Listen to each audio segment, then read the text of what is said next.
The Brooklyn field is not large and the racetrack is, so ground loss is unlikely to decide the outcome.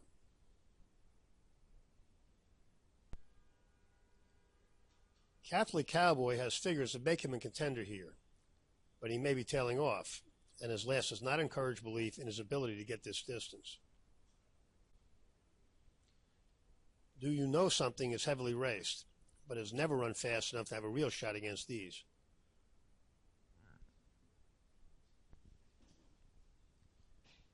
Well, now we jump to a huge effort early as a 5-year-old, and it ruined him.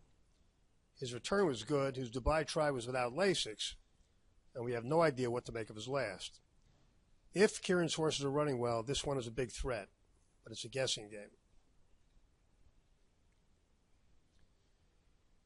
Kid Cruz has run 6 times on fast tracks over the last 2 years, and all but one of those would make him a likely winner.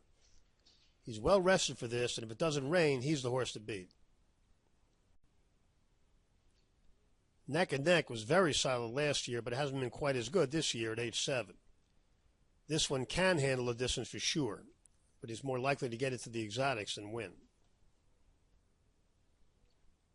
Samrat was very good as a 3-year-old, but has had soundness issues since.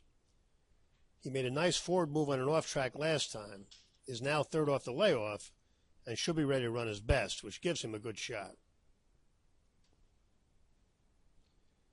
Securities tailed off last year, then came around in Florida. He comes into this a couple of points too slow, but should run a new top sometime soon. Shaman Ghost was pretty good last year, and better than that in his first try for Jerkins, an effort that was much better than it looked.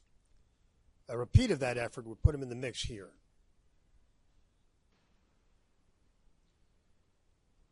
Turco Bravo put in a flurry of good efforts when he first got to this country, but it hasn't been as good over the last year. He did run a big one 3 back. If he runs back to that, he has a big shot. That's the only one of his last 11 efforts that would give him one. The bottom line in the Brooklyn is that Kid Cruz is the horse to beat. Samrat is interesting at a price.